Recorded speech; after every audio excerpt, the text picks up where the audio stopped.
Cambio de tema y me voy nada menos que al rock. Alguien diría, Quiroga, estás grande para hablar de rock. Bueno, pero a mí me acompañó toda la vida el rock. Maestro Juan Ignacio Provéndola, ¿cómo va? Hola, ¿qué tal, Osvaldo? ¿Cómo andás? La foto ya me impresiona, la foto de tapa. Esto de poner a Menem con Charly García es muy fuerte, ¿no? Fuerte, Porque ¿no? son dos cosas tan distintas y que uno podría pensar tan opuestas también. ¿Qué pasó con el rock en los 50? ¿Qué pasó con el rock en los 60, en los 70? Bueno, en esas épocas el rock se desarrolló dentro de ámbitos institucionales adversos, ¿no?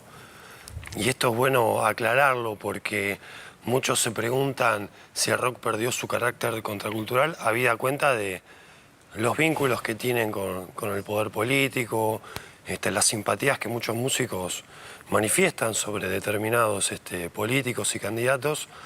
Y me parece que es importante observar esto, que es que el rock surgió a mediados de los 60 y hasta el año 83 se desarrolló en un país que estaba con gobiernos anticonstitucionales, lo cual ¿Es cierto que rock nacional se lo puso la dictadura militar, rock nacional? Sí, a ¿Que eran partir de... progres en eso? No entiendo. No, lo que pasa que, bueno, esto fue más o menos en el año 78, en ese momento las radios, como los canales, eran del Estado, por lo cual intervenidas por mandos militares y en la necesidad de poner una etiqueta le pusieron rock nacional, lo cual ya nos dice muy bien la intención de quien lo pone, porque no es rock argentino, es rock nacional, ¿no?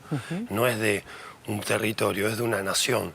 Y eso, bueno, después empujó un poco también todo lo que tuvo que ver con aquel festival de la solidaridad latinoamericana, ¿no? Que se hizo en época de Malvinas, que también un poco sintetizó ese espacio de privilegio que tuvo el rock a partir de la prohibición de cantables en inglés, ¿no? Como era que lo llamaban ellos. ¿Y qué pasa con el rock en la democracia, ¿no? ¿Cómo esto lo planteas en tu libro?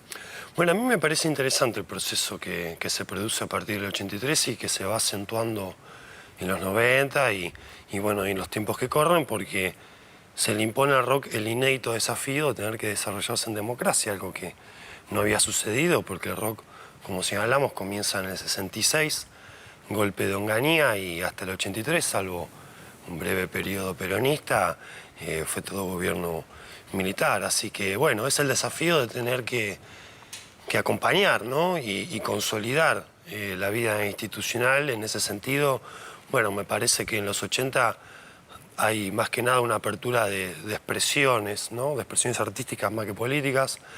En los 90, aunque muchos colegas del periodismo de rock crean que el rock perdió calidad, yo creo que al revés, lo que hizo fue ampliar su base social.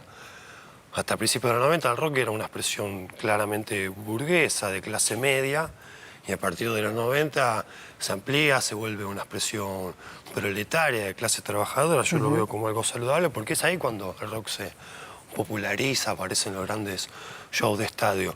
Y en los 2000, de los 2000 para acá, sucede algo que es muy evidente, que tiene que ver con expresiones ideológicas y casi partidarias, ¿no? Ya no solo músicos participando de actos de campaña o poniendo su música como jingles, sino hasta inclusive participando orgánicamente. Hay casos de músicos que inclusive se presentan como candidatos a legisladores por la Ciudad de Buenos Aires, por ejemplo.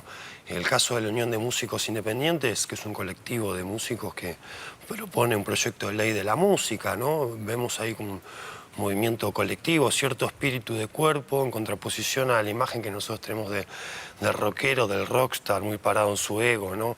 El póster, el individuo. Bueno, ahora hay un espíritu de cuerpo que me parece saludable, sobre todo para zanjar la grieta, por usar una palabra que está de moda, provocada a partir de Cromañón, donde Cromañón marca un antes y un después. Y la clausura de lugares genera que se asfixie un poco el movimiento emergente, digamos, los músicos más consolidados tienen su espalda para seguir en el mercado, no así los músicos que surgen. Y después también aparece el Estado en una doble dimensión, por un lado demonizando al rock y persiguiéndolo, y por otro lado apoyándolo con recitales, ¿no? Claro, ahí hay un punto, ¿no? En algún momento cierto pensamiento conservador, que por supuesto no comparto lo más mínimo, lo demonizaba. Lo asociaba con la droga, con el alcohol, con el desborde. No comparto ni una sola línea de todo eso, que quede claro. Pero también en otro momento se le dio un impulso importante al rock, me parece. Lo que hace, por ejemplo, el Indio Solari, moviliza multitudes de verdad, ¿no es cierto? De verdad. ¿Cómo lees esto políticamente? Bueno, yo creo que producto justamente de las interrupciones institucionales que tuvo Argentina, la política en muchos sectores se volvió una mala palabra, la práctica política, ¿no? Se volvió una mala palabra, sobre todo en los sectores juveniles. Y en ese terreno aparecen los líderes rockeros, bueno, bajando una línea muy fuerte, un culto a la personalidad muy interesante. Creo que el Indio es el Perón de este nuevo siglo, no tiene que ser leído. Está bueno eso, ¿eh? Y es un tipo que Perón de este nuevo siglo, está muy bueno. Es un tipo que moviliza multitudes, que tiene una facilidad para imponer eslogans. Perón era un tipo que podía condensar en breves frases un razonamiento muy profundo. Con el Indio sucede lo mismo. Y fíjate que al final de esa línea lo vemos al Indio dando comentarios elogiosos sobre el gobierno. Inclusive hay una foto reciente, él está votando y saluda con los dedos en B, ¿no? Me parece como que esas parábolas al final del camino se unen. Y bueno, en definitiva somos personas que buscamos estas referencias individuales. ¿Por qué escribiste el libro, que además lo publica Eudeva, que es una editorial muy importante, pues la editorial universitaria de Buenos Aires? ¿Qué te movilizó a escribirlo? Bueno, esto empezó siendo el tema de la tesis con la que yo me recibí en la carrera de periodismo en la Universidad de El Salvador.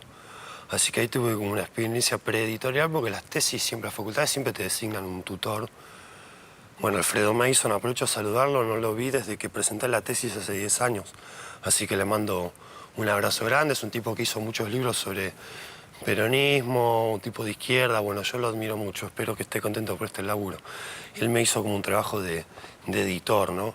Y después, bueno, viendo todo el material que había juntado, se me ocurrió presentarlo y la verdad que en Eudeva encontré un lugar increíble, un lugar en el que yo levanto el teléfono y me atienden, en donde pude discutir mis ideas. Digo, ellos tenían otra idea de etapa y otra idea de título, y yo les taladré el cerebro y bueno, por suerte pude imponer ese que me parecía... Está muy bueno eso, que la gente joven taladre el cerebro a los otros, me parece genial. Juan Ignacio Provenzano, muchas gracias. No, te agradezco. Muchas gracias. Rockpolitik, otro libro importante en otra trama.